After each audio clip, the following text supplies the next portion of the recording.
Queridos, a paz do Senhor Jesus, chegamos em mais uma lição da Escola Bíblica Dominical e neste momento a gente vai estar compartilhando a lição de número 9. Lição de número 9 do dia 31/5 de 2020. Chegamos em mais uma narrativa biblicamente edificante do livro de Josué. A lição de número 9 vai estar narrando os gibeonitas que tiveram uma grande influência contra o povo de Deus. A lição tem como tema: os gibeonitas enganam Josué. Nessa lição, nós vamos estar buscando conhecer os inimigos que se uniram contra o povo de Deus, também explicando a astúcia dos gibeonitas e também expondo como o juízo e a misericórdia de Deus atuaram no episódio dos gibeonitas. Convidamos você para nós estarmos pedindo a direção de Deus, que o Espírito Santo venha nos iluminar neste momento para que venhamos extrair, guardar e aplicar o máximo da palavra do Senhor Jesus. Que o Espírito Santo, que Deus, que o Filho venha estar nos guiando neste exato momento, iluminando a nossa mente, em nome de Jesus. Amém. Observe bem o nosso texto do dia. Ele está registrado em Efésios, capítulo de número 5, verso de número 15, que diz o seguinte: portanto, vede prudentemente como andais, não como nécios, mas como sábios. A nossa síntese está lá dizendo o seguinte: precisamos estar vigilantes quanto àqueles que com artifícios mentirosos tentam nos fazer abandonar a nossa fé. A palavra bem colocada, bem aplicada e bem comentada da lição de hoje vai ser prudência, também acompanhada de vigilância. A narrativa que nós vamos estar expondo, ela vai narrar um ato que aconteceu da história, logo em sequência de duas vitórias históricas, que foram a vitória sobre a cidade de Jericó e sobre o povo de Ai. A cidade de Jericó, a narrativa que nós estivemos tendo nas lições passadas, narraram de uma forma incrível, extraordinária e maravilhosa a mão de Deus dando vitória ao seu povo. Também estivemos comentando na lição passada a forma como o povo subestimou o povo de Ai, a forma como os hebreus subestimaram o povo de Ai e acabaram sendo surpreendidos porque estavam com um pecado oculto entre eles, que foi a questão de Acã, e aquilo ali acabou trazendo derrota e vergonha para o povo de Deus. Em sequência, nós vemos o povo se arrependendo, Josué buscando uma solução, e Deus manda ele se santificar, se humilhar, e logo na sequência do capítulo 8, nós vamos ver Deus dando vitória ao seu povo, e o povo de Ai é derrotado. Essas duas vitórias, elas acabaram despertando nos outros povos que ainda mais precisavam saber e conhecer, e o povo dos hebreus também precisava conquistar aquela terra. A notícia chegou até eles, e eles se reuniram, nós vamos estar comentando, e traçaram estratégias. E entre esses povos estavam os heveus, que no caso são os gibeonitas. E nós vamos estar narrando na lição o ato, quem eram os gibeonitas, a ação deles, a influência deles, o resultado da mão de Deus sobre eles e as estratégias dos inimigos também, reagindo à ação de conquista quando Israel e o povo de Deus estavam avançando. A lição ela tem 3 tópicos, cada tópico tem 3 subtópicos. Nós vamos estar, dentro desse nosso tempo, comentando cada ponto. O nosso texto bíblico está em Josué, capítulo 9.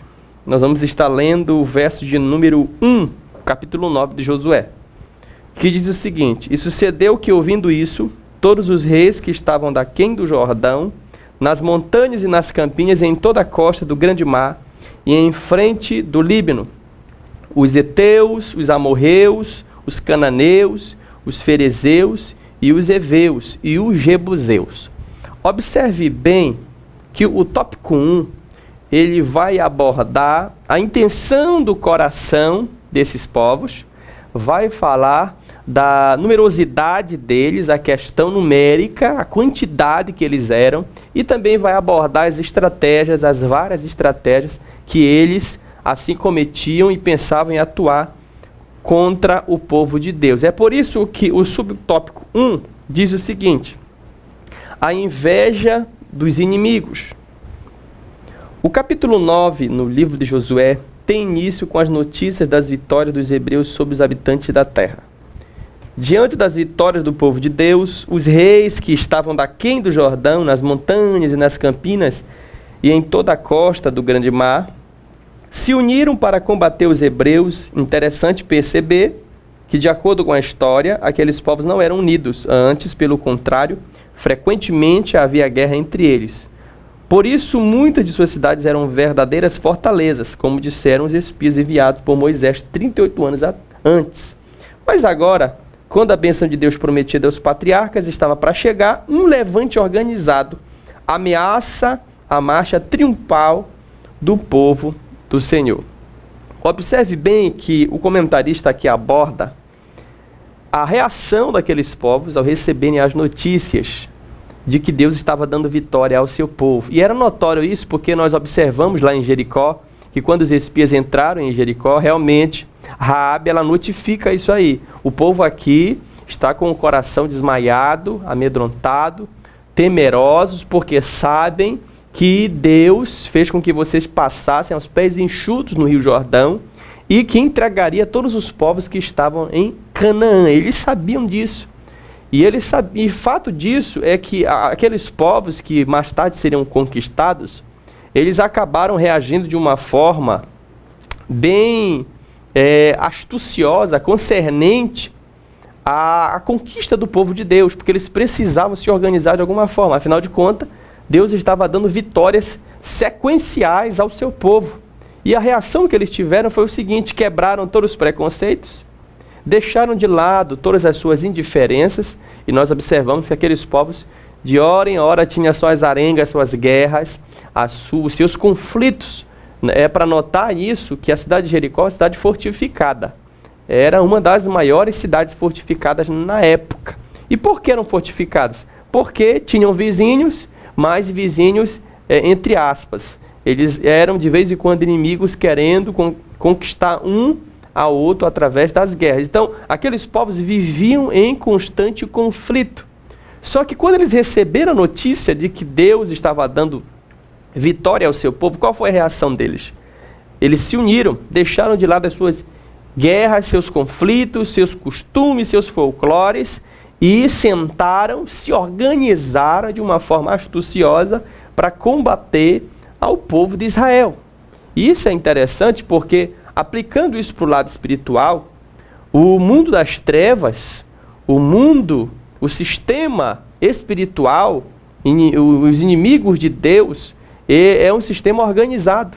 A gente observa isso nas Escrituras, a atuação do maligno na vida das pessoas contra o povo de Deus, a forma organizada como o mundo das trevas, ele contra-ataca e entra em conflito contra o bem, contra o mundo da luz, contra o reino de Deus. E isso é bom nós acentuarmos o seguinte, porque em paralelo com a organização do mundo das trevas, deveria ser também a organização dos filhos da luz. Nós observamos lá em Lucas 16, capítulo 8, a afirmação seguinte: os filhos do mundo são mais prudentes na sua geração do que os filhos da luz. Por que essa aplicação? Porque quando se trata de vencer, nós precisamos estar unidos, nós precisamos estar em comunhão. E essa reação dos outros povos, das 7 etnias, das 7 nações daquela época, foi essa. Se uniram, fizeram uma facção, fizeram uma organização contra o povo de Deus. A partir deste exato momento, o conflito não era de nação por nação. O conflito não era de povo por povo. Era um sistema organizado contra o povo de Deus. E como Deus já tinha dado vitória a Josué de outras formas, de outras maneiras, Josué não esperava a astúcia, não esperava a situação bem artimanhosa do povo dos gibeonitas, daquela forma, enganando, ludibriando o povo de Deus. É claro que a Bíblia manda a gente estar atento. A Bíblia manda a gente estar sempre vigilante às situações da vida. Eu quero aqui tomar uma ilustração, trazendo na nossa memória o seguinte: é como se nós estivéssemos em um trânsito, e nós sabemos que o trânsito existe o semáforo. No semáforo existe o ponto vermelho, existe a iluminação verde, existe a iluminação amarela. Quando o vermelho acende, nós sabemos que é para parar.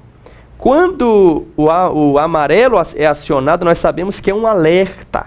Quando o verde é acionado, nós sabemos que é para avançar. Pode seguir. Entre esses três, o que você acha que é o mais importante?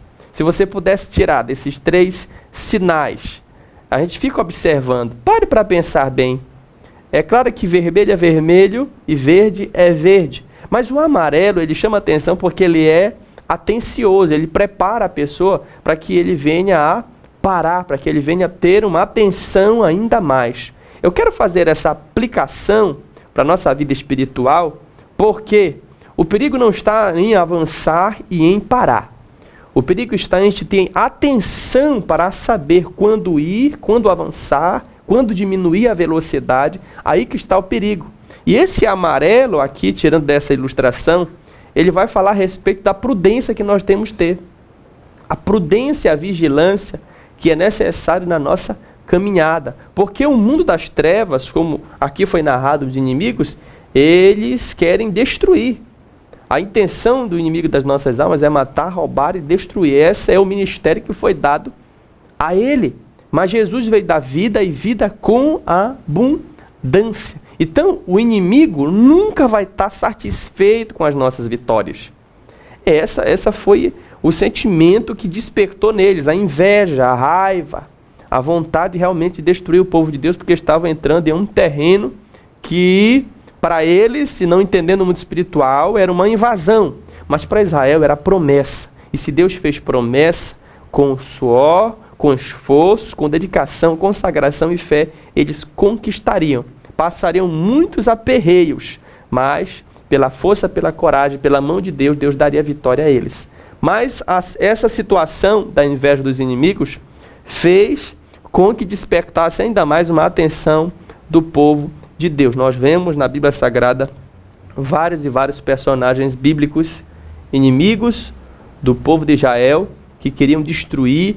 E em uma das narrativas da Bíblia Sagrada, lá no Salmo 124, 2 e 3, vai falar: se o Senhor não for ao nosso favor, o inimigo nos teria tragado. A narrativa vai dizer mais ou menos isso.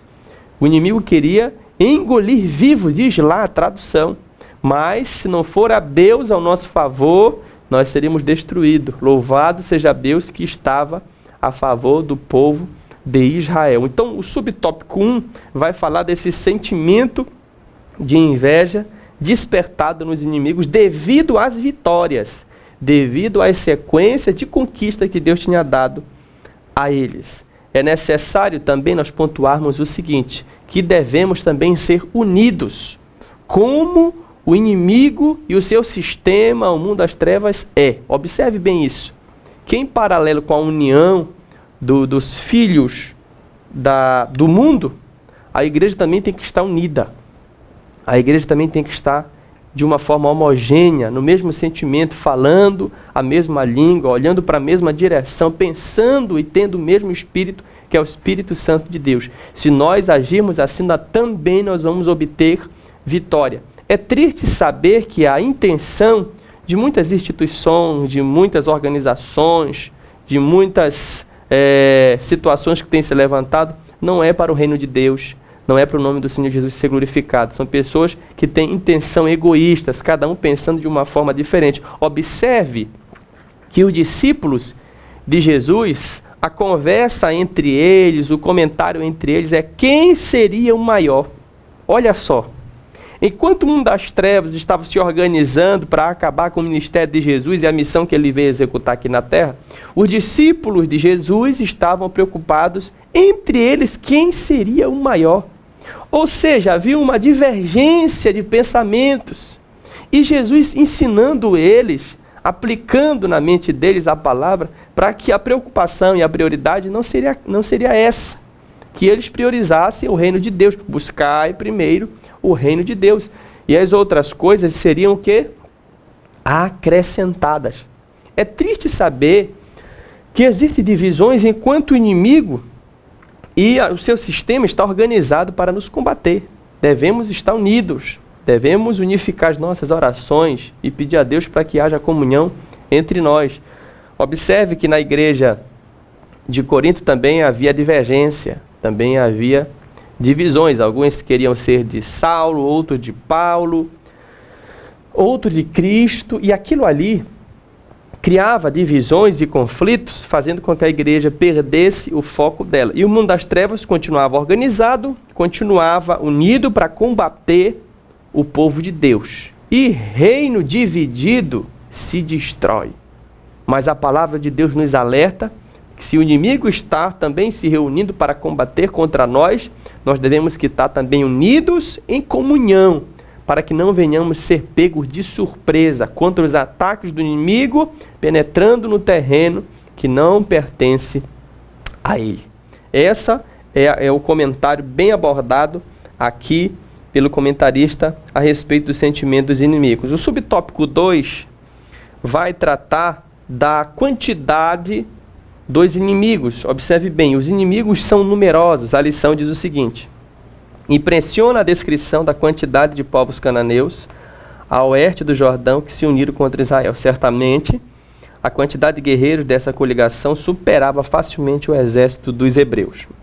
O levante, além de impedir o avanço dos israelitas, também impediria que as vitórias do povo de Deus fossem um testemunho vivo do que só o Senhor é Deus. Não importa o tamanho do exército reunido na coligação, pois Deus estava ao lado do seu povo. Observe bem que a quantidade daquelas nações, nós já falamos aqui, são 7 etnias, são 7 nações distribuídas em 31 reinos. Era uma massa de povos com vários tipos de costumes e folclores. A história vai narrar que os costumes religiosos, a idolatria e muitas outras coisas que também faziam parte daqueles povos, narram a quantidade numerosa daquelas nações, e aqui demonstra que em paralelo com o tamanho do povo de Israel, era uma diferença gigantesca. Mas nós observamos na palavra de Deus que Deus sempre ele usa um menor, ele sempre usa o fraco. Deus não trabalha com quantidade assim para estar se tendo vantagem a respeito em cima do inimigo. Deus sempre trabalha com a minoria. E por que a minoria? Analisando, por que a minoria?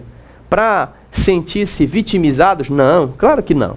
Deus trabalha com aqueles que dão crédito à palavra, com aqueles que confiam nele, com aqueles que mesmo com a dificuldade de praticar a palavra, sabendo, na nossa aplicação da vida cristã, sabendo que a porta é estreita e poucos são o que querem passar por ela. Já a porta larga, ela já traz assim uma forma ilusória de vida. Tudo que é permitido, tudo que o mundo oferece, tudo aquilo que o sistema ele te traz de benefício. É por isso que o inimigo, o mundo, as trevas sempre vai ter um número a mais, porque as pessoas acabam cedendo para um sistema de facilidade.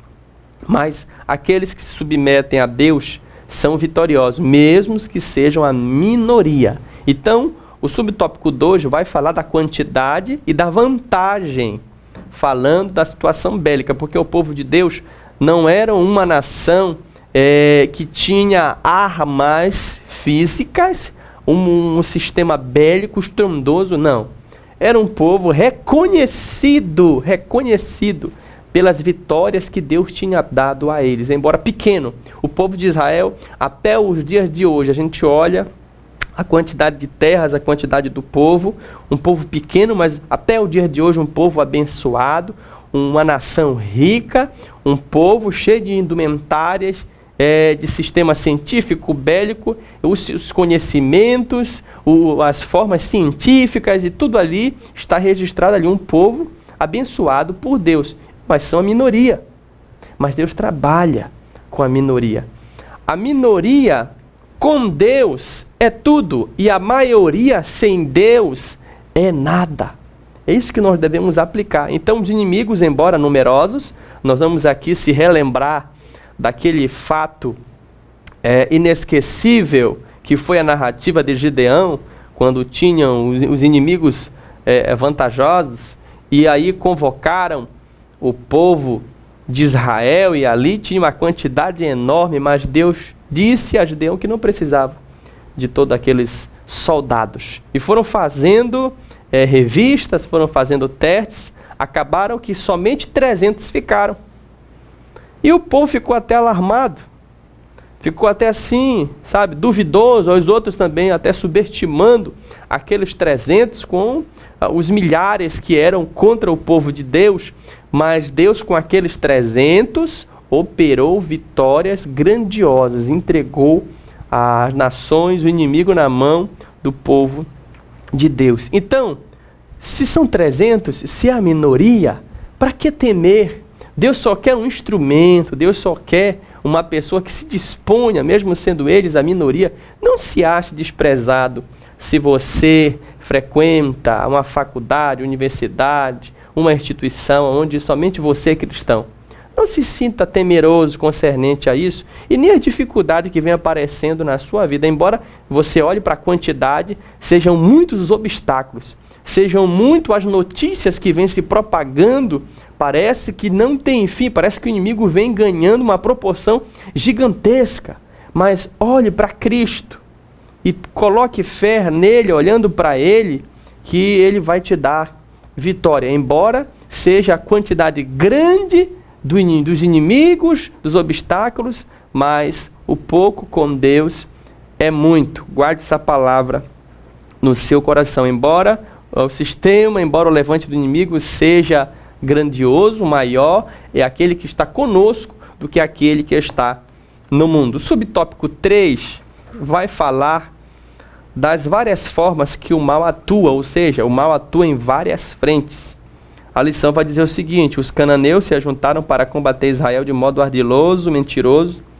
No Novo Testamento, a palavra grega correspondente para astúcia é parnougia, a qual igualmente pode significar artimanha, sagacidade ou sabedoria ilusória ou falsa.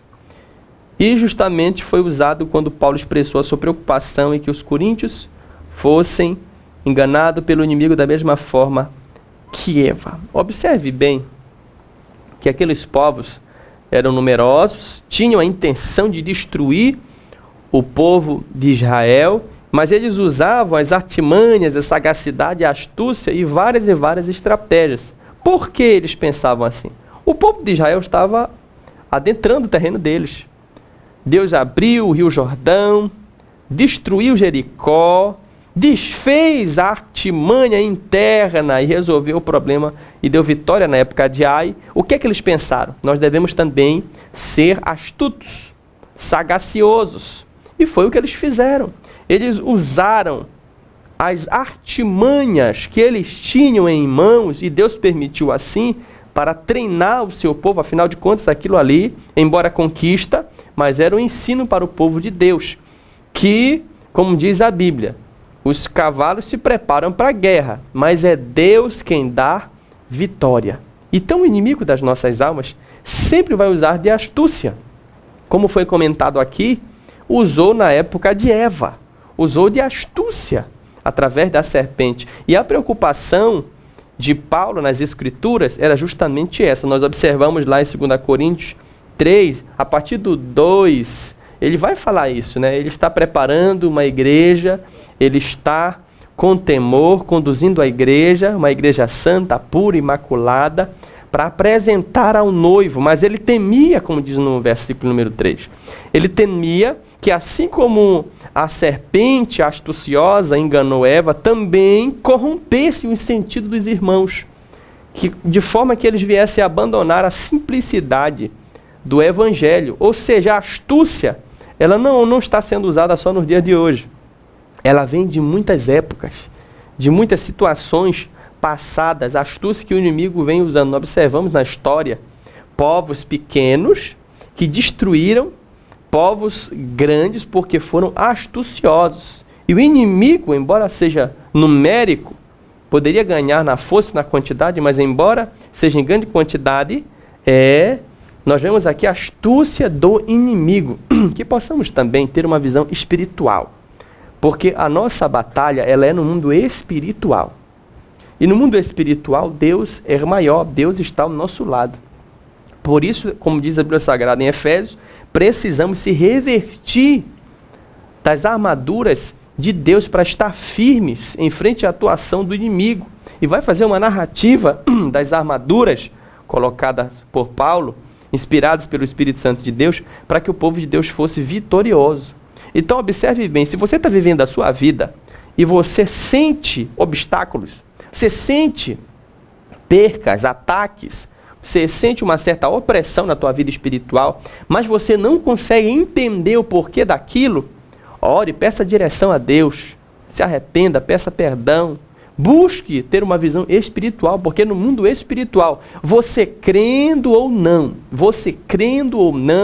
nós estamos vivendo uma batalha espiritual. Existem necessidades físicas, existem ataques físicos, tratamentos físicos, mas a maior influência é do mundo espiritual. E o inimigo ataca de várias formas. Vigia, seja prudente, aquele que está de pé, tenha cuidado para que não caia. Jamais diga que nunca vai acontecer com você, isso nunca vai acontecer comigo. Eu sou uma pessoa bem vivida, bem qualificada. Não existe aquela pessoa totalmente, 100% espiritual. Na área da tua fraqueza, que mais você é atacado, é a área que mais Deus quer te abençoar. As vitórias de ontem não justificam as derrotas de hoje. Busque em Deus para que você venha obter vitória em todas as áreas da tua vida. Mas tenha prudência. Falar a palavra de Deus, louvar a Deus é muito bom. A gente louva a Deus, a gente sente a presença de Deus, nós estamos com saudade, nós estamos passando uma época que nós estamos com saudade de se reunir por uma necessidade. Mas observe bem, o inimigo tem atacado fisicamente através dessa enfermidade, muitas pessoas, alguns Deus tem conduzido para a eternidade, consolado aqueles que estão vivos, mas de outra forma nós vemos o inimigo atacando no psicológico das pessoas, trazendo medo, trazendo pânico, fazendo com que as pessoas tirem a sua vida. O que é isso? É o inimigo atuando de várias formas, de forma astuta, falando para as pessoas tirarem a vida para que elas fujam desse problema, dessa dor, dessa frustração. Mas se Deus está conosco, não há o que temer. Que Deus possa abrir os teus olhos, como fez com aquele discípulo de Eliseu, que abriu os olhos e viu o exército grandioso dos anjos de Deus, o exército de Deus espiritual que estava a favor do povo de Israel. Grande é a mão de Deus ao nosso favor. Embora o inimigo tenha várias formas de atacar o povo de Deus, mas como diz a palavra, de todos esses caminhos ele fugirá de vós. Submeta a Deus, se submeta a Deus, resistir ao diabo e ele fugirá de vós. Essas são as características dos inimigos. O subtópico 1, ele vai tratar a respeito disso. O tópico 2 vai falar da astúcia dos gibeonitas.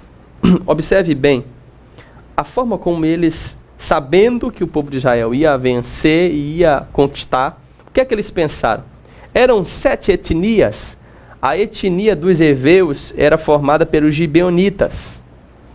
Observamos bem que lá em Deuteronômio capítulo 7, você vai ver bem essa narrativa, Deus observando, trazendo a atenção de Israel, para que dessas 7 etnias, que está lá registrada, aqui no Josué 9:1, tem as 6 etnias. Lá em Deuteronômio capítulo 7, verso 1, vai falar das 7 etnias. A preocupação de Deus era que eles viessem a destruir e expulsar aquelas 7 nações, os 31 reinos, da terra que eles conquistariam. E a observação colocada aqui era que eles não fizessem nenhuma aliança com aqueles povos.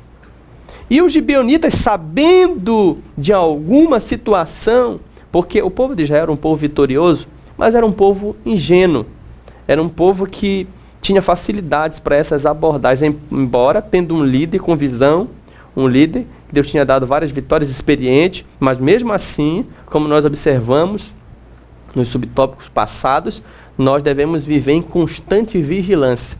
Porque os gibeonitas já não vieram com espada, os gibeonitas já não vieram com escudo, já não vieram com algum ataque que daria perceber-se logo. O que é que eles observaram? O que é que eles fizeram? Eles fizeram um teatro.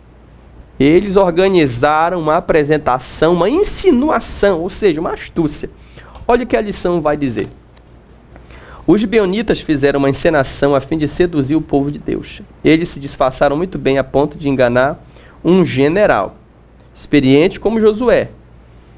Os ardilosos gibeonitas utilizaram um excelente figurino, uma linguagem humilde, pretensa piedade, a melhor safra dos seus vinhos, em odres velhos e remendados, e além do pão mofado. Outros itens apetitosos e valorosos da sua gastronomia. Pois está escrito: então aqueles homens israelitas tomaram da sua provisão e não pediram conselho à boca do Senhor. Essa foi a triste atitude que o povo de Deus teve. Os príncipes receberam os gibeonitas e abordaram eles como sendo pessoas sem nenhuma intenção de destruir. E realmente, aparentemente, eles eram inofensivos. Mas como diz o subtópico, as aparências enganam. As aparências enganam. Nem tudo que brilha é ouro. Nem todo mundo que vem com o discurso de bondade, com o discurso que tem boas intenções, realmente tem um coração puro. E aquela atuação, eles chegaram com roupas velhas, chegaram com vinhos em odres velhos, os pães todo bolotados, e eles observaram realmente esse povo vem de longe. E o discurso deles foi esse: olha, nós estamos vindo de longe, ouvimos as notícias de que Deus tem dado vitória a vocês, viemos fazer uma aliança, nós queremos ser seus servos, nós queremos ser amigos, e vieram trazendo uma abordagem que aparentemente parecia ser verdadeiro.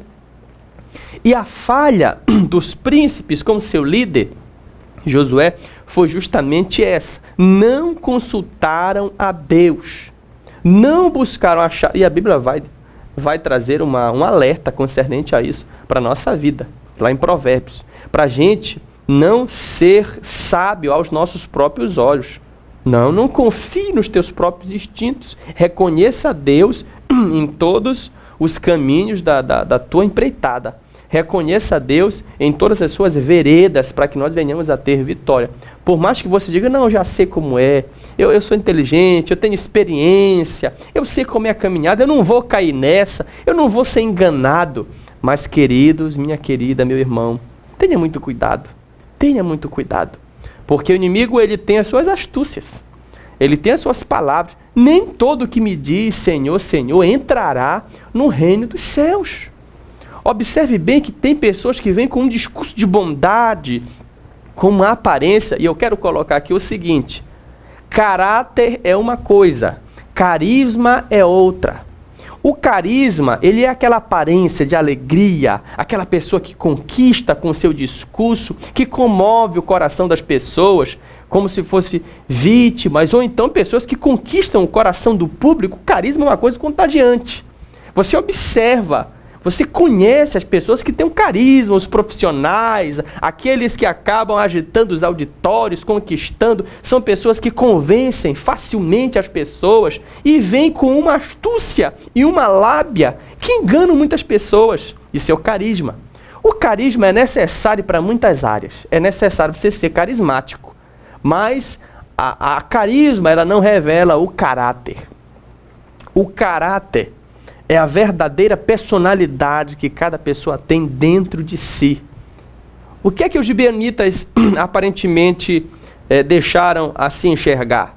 Eles se deixaram enxergar aquela encenação, aquela situação ali. E nós observamos o seguinte: embora eles estando atuantes, eles estando vigilantes, eles passaram a se sujeitar a esta situação. Tenhamos cuidado, queridos.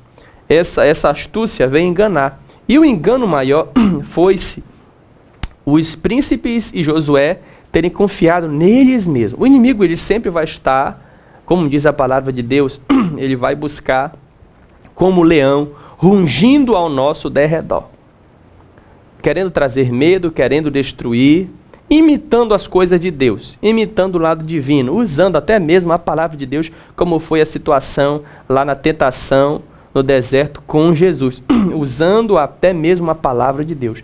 Então, o que o inimigo tiver que fazer, ele vai fazer. O que o inimigo tiver que atacar, ele vai atacar.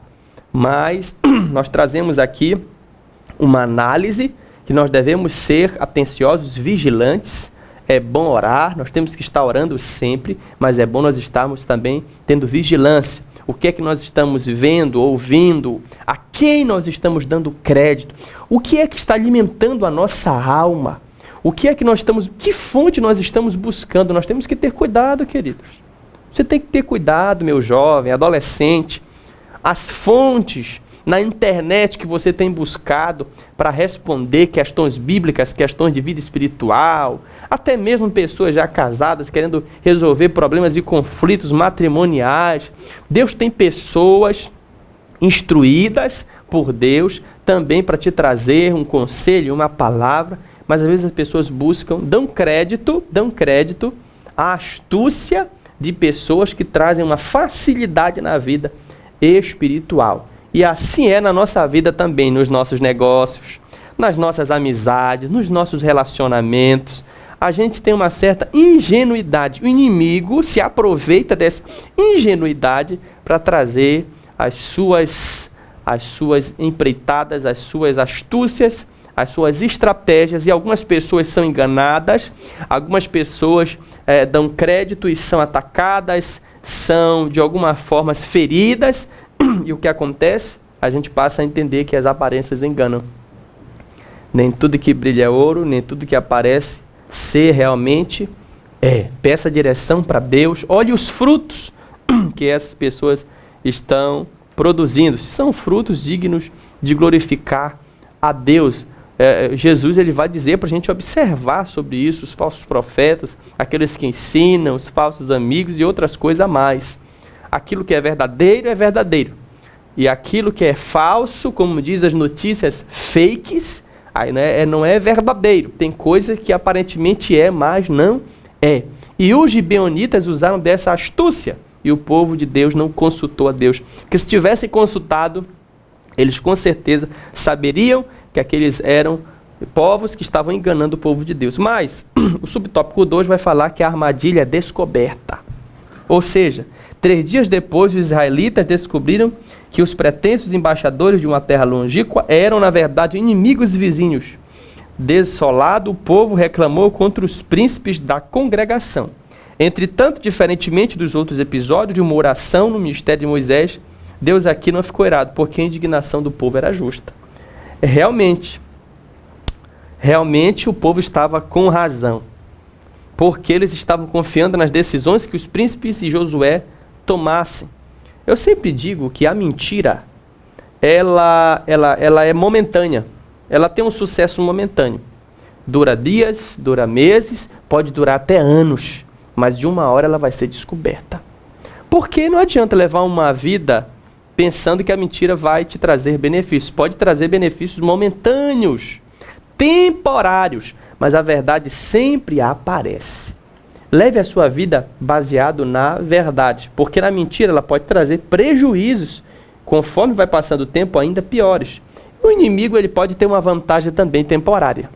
Foi descoberto que os gibeonitas eram inimigos, eram povos vizinhos, e aquilo ali trouxe uma revolta para o povo, porque o povo confiava na sua liderança. Estavam com razão.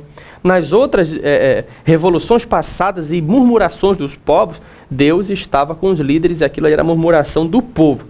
Agora, nós vemos o povo reclamando com razão. Isso cabe a nós, líderes, estarmos prudentemente buscando escolher a decisão certa, a forma de agir, sendo a liderança eclesiástica, sendo a liderança dentro do lar, a liderança dentro da família, embora em várias plataformas e instituições, onde Deus te colocar, existem pessoas que estão olhando para você e buscando você resultado. Nós somos falhos, nós somos imperfeitos. Louvamos a Deus, porque Deus tem misericórdia de nós, e apesar das nossas fraquezas e imperfeições, Deus tem corrigido, e quando nós reconhecemos isso, o nome dele é glorificado. Ou seja, de uma forma ou outra, Deus vai desfazer as artimanhas do inimigo. Embora existem pessoas que estão comprando verdade como se fossem mentiras, não querendo sentir o impacto da verdade, mas uma hora ou outra a mentira vai cair por terra, como foi o caso dos gibeonitas, e a reação foi de indignação. Nós vamos ver aqui que mesmo com essa revolta, o povo querendo matar os gibeonitas, querendo ali eliminar aquele povo, teve uma questão: eles juraram para o povo e para Deus que seriam amigos, que não tirariam a vida dos gibeonitas. Eles fizeram uma aliança com os gibeonitas. E a lei levítica vai narrar que eles não deveriam usar o nome de Deus em vão. Se eles matassem os gibeonitas revoltados pela aliança, embora influenciado pela astúcia dos gibeonitas, eles estariam quebrando uma lei de que não deveriam usar o nome de Deus em vão. Ou seja, maior era cumprir a lei de Deus do que se vingar dos inimigos. E o subtópico 3 vai falar disso. A manutenção da aliança. Josué e os príncipes da congregação, mesmo diante da ferrenha crítica do povo, não mudaram os termos da convenção de paz. Afinal, é pecado usar o nome do Senhor em vão. Então eles teriam que honrar. E aí eu vejo o prejuízo que muitos cristãos têm de honrar o seu nome, de sofrer, de padecer, mesmo nas amizades, nos negócios, tendo prejuízo. Infelizmente isso vai acontecer. A gente não vigia, a gente não busca a direção de Deus, como comprar, como negociar, como se relacionar, como se envolver com pessoas, com as instituições, organizações, e a gente acaba sofrendo com isso, porque não pedimos a direção de Deus. E às vezes temos que padecer, como diz Paulo, né? Sofrer o dano, para que não haja uma quebra de aliança espiritual entre nós e o nosso Deus. Olha, não gaste tempo, não invista em vingança contra pessoas, se aquilo vai piorar o teu estado espiritual. Saiba que Deus tem mais para você.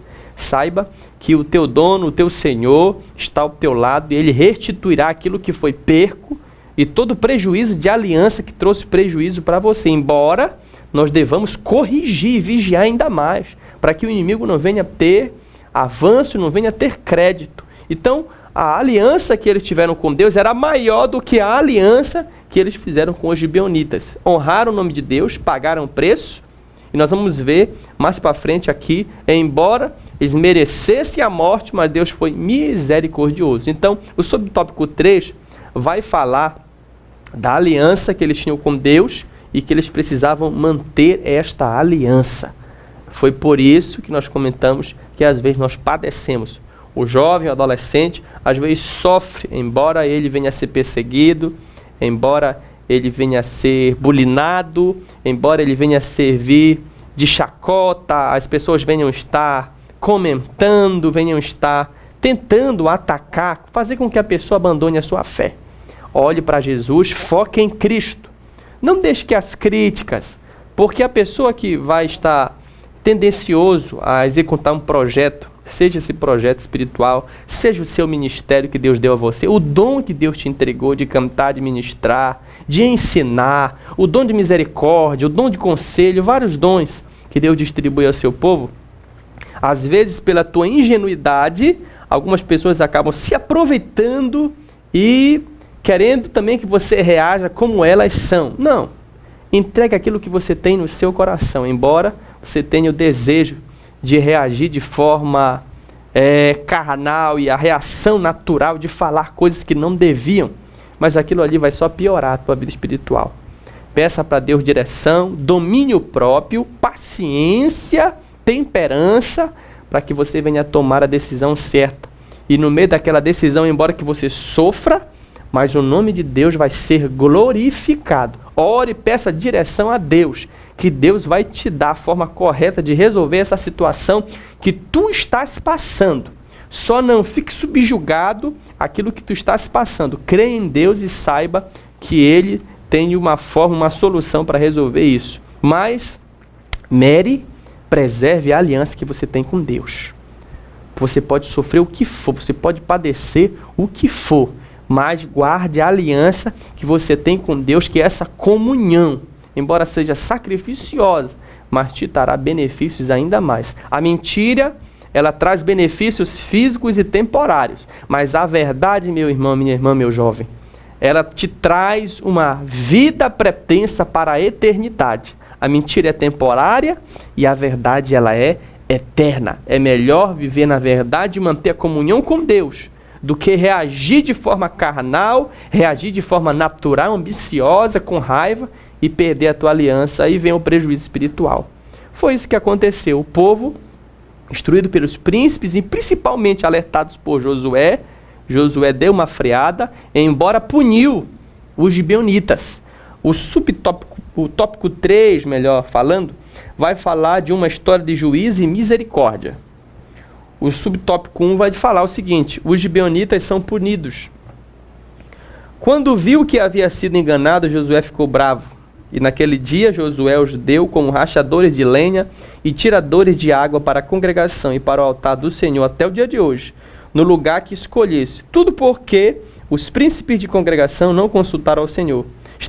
Estamos vivendo em tempos difíceis e trabalhosos, em que espíritos enganadores têm tentado destruir a igreja e a fé dos crentes, trazendo heresias, modismos e falsas espiritualidades. É verdade. O perigo de Israel era fazer aliança com aqueles povos, e foi o que eles fizeram.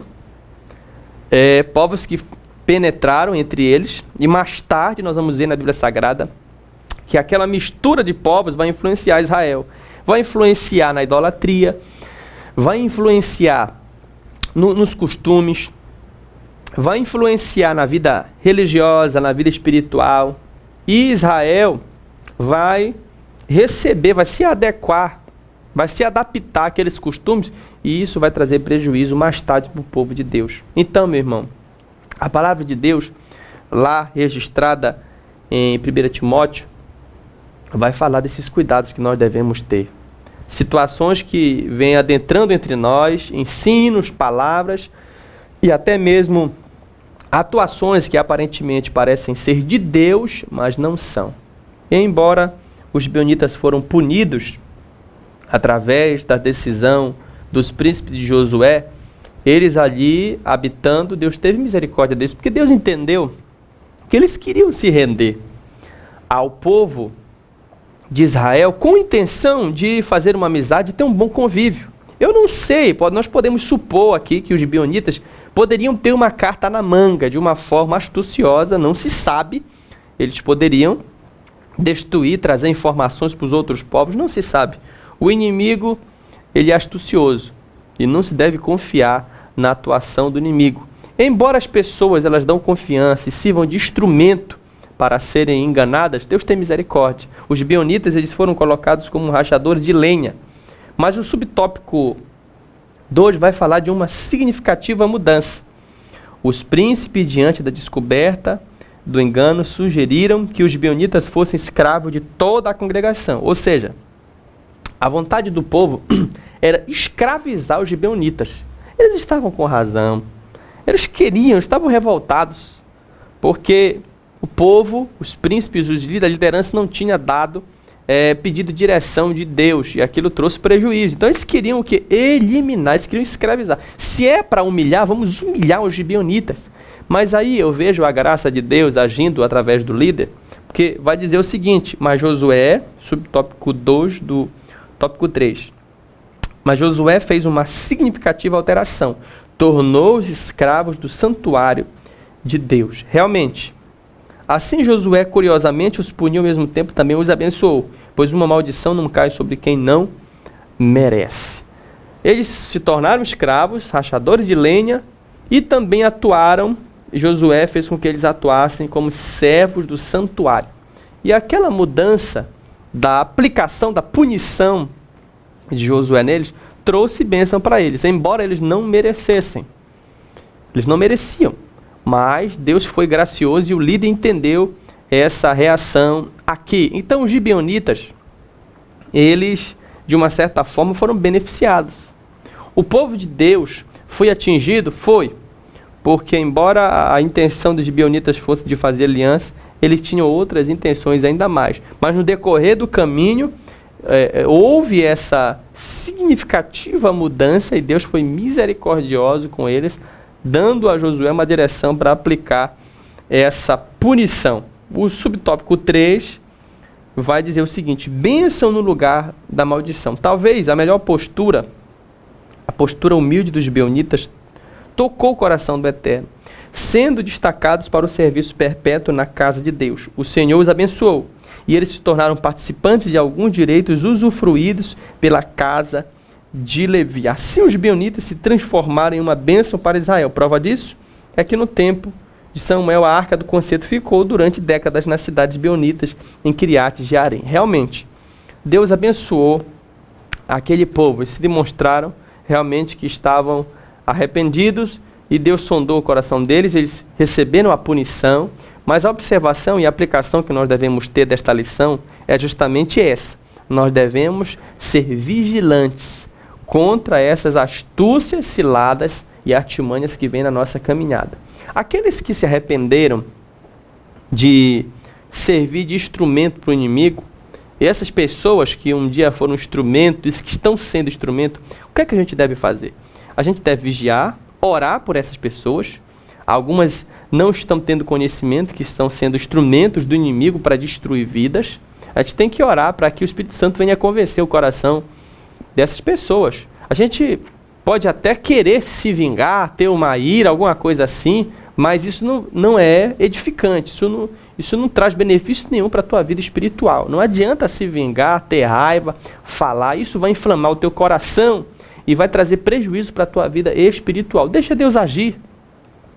Deixa Deus aplicar a sua justiça, porque Ele é um Deus misericordioso. Foi isso que Davi falou. Você se lembra? Eu quero cair nas mãos de Deus do que cair nas mãos dos homens. Porque os homens não têm misericórdia. E Deus tem. Deus sabe a medida correta da aplicação da sua justiça. As pessoas que estão fazendo injustiça contra o povo de Deus, contra outras nações, que estão se beneficiando de situações que estão aparecendo nas mídias e tudo mais, não te preocupas, ore. Também não faça uma oração para que Deus venha matar, para que Deus venha adoecer. Não faça isso. Senhor, cumpra-se a tua palavra, tenha misericórdia. Porque bem-aventurado aqueles que têm sede e fome de justiça, diz a palavra de Deus. A caminhada cristã, ela vai ser uma caminhada de conquista? Vai. Mas ela vai ser uma caminhada também de tropeços para a gente aprender, para a gente ser prudente, para a gente vigiar. Vamos orar e também vamos estar prudentes concernente às nossas amizades, concernente àquilo que nós ouvimos, concernente às notícias que a gente vem absorvendo, que algumas notícias, em vez de trazerem benefícios, trazem prejuízos. Busque a fonte, busque a palavra de Deus, dê crédito às pessoas de Deus que Deus coloca na tua vida, embora às vezes algumas pareçam ser assim bem firmes, mas as verdades elas vêm para transformar a nossa vida. Deus usa pessoas para isso. Então nós aprendemos hoje, aqui a conclusão vai dizer o seguinte: a história dos gibeonitas nos ensinam importantes lições. Uma delas é que jamais devemos tomar qualquer atitude sem antes consultar o Senhor. A segunda é que precisamos estar atentos às ciladas do inimigo, pois ele é ardiloso e suas mentiras podem nos impedir de herdar a terra prometida pelo Senhor, a nova Jerusalém. Então, meu querido jovem, meu querido adolescente, pai de família, mãe de família, você que está ouvindo esta palavra, este ensino que nós tivemos neste exato momento, a palavra está te alertando, está nos alertando para que nós venhamos estar focados para aquilo que é edificante, ter cuidado, ter prudência, ser vigilante, porque nós estamos vivendo dias de dificuldade, dias de de tribulação, dia de aflições, mas com todas essas situações acontecendo, nós não podemos ceder a certas situações do inimigo. Pelo contrário, o Espírito Santo está na tua vida, ele vai te alertando, ele vai te mostrando a caminhada. E quando isso acontecer, glorifique a Deus e peça para Deus: Senhor, me dê sabedoria, me dê graça, aumenta a minha fé, me dá estrutura para que eu não possa sofrer os ataques do inimigo. E se você sofreu algum dano, e se você foi atingido, foi enganado, ludibriado, se você deu crédito a algumas palavras, ensinos, pregações e outras situações de amizade, influência, relacionamentos, artimanhas, ofertas do inimigo que você recebeu como sendo uma ação de bem, mas aquilo trouxe prejuízo para a tua vida, não se vingue, nem ore para que Deus venha eliminar, não, essas pessoas. Ore, se arrependa, busque a presença de Deus. Senhor, me dá sabedoria, me dá prudência, me dá vivacidade, entendimento, discernimento, para que o nome do Senhor Jesus venha a ser glorificado no meio dessa trajetória. Eu quero orar com você neste exato momento, de tudo que foi ensinado aqui, de tudo que foi abordado. Eu não sei como você está, de repente você reconheceu que Deus é o Senhor da sua vida e quer entregar, está cansado de perder, ter prejuízo na tua vida, nos teus relacionamentos, nos teus sentimentos, você está cansado dessas derrotas, mas reconhece que Deus é o Senhor, reconhece que Jesus, ele pode trazer soluções para a tua vida, e entregando a tua vida a Deus, você está do lado que pode te trazer vitória, que é o do lado do mundo da luz, onde Deus é o teu Senhor, onde Ele é o teu Salvador. Embora seja dificultoso a caminhada, seguir a Deus e confiar nele, mas eu te garanto que a palavra de Deus traz um refrigério para a tua vida, e a melhor coisa no mundo é ter o nome escrito no livro da vida. Eu quero orar com você, pela tua casa, pela tua vida, você jovem, professor, mãe, pai, cidadão que está ouvindo a palavra, que recebeu e sentiu algo que Deus tocou no teu coração, e te convido a orar para que essas palavras e tudo que foi ensinado aqui venha servir de bênção para a tua vida. Pai Celestial, nós te louvamos por tudo que foi ensinado, por tudo que nossa fé, o nosso coração absorveu. Eu te apresento este jovem, este professor da Escola Bíblica Dominical, este crente, esta mulher, esta mãe, este pai de família, esta pessoa que está me ouvindo. Que a tua palavra venha estar penetrando nos corações. Recebe aqueles que reconhecem que tu é o Senhor dos exércitos, o Deus que traz libertação, cura, transformação para as nossas vidas. Nos dá vigilância, nos dá prudência, entendimento, discernimento, para que não venhamos tomar a decisão errada, mas nos dá, Senhor, uma direção no meio destas tribulações, para que não venhamos abandonar a fé e nem envergonhar o teu nome. Recebe aqueles que estão entregando a sua vida e ilumina a vida dos teus servos, dos jovens, dos adolescentes, dos pais de família, para que venhamos tomar uma decisão sensata e que o teu nome venha a ser glorificado em nome de Jesus. Que Deus te abençoe, que Deus esteja iluminando a nossa mente. Nós nos veremos nas próximas lições, se assim Deus o permitir. Fique com Deus, em nome de Jesus. Amém.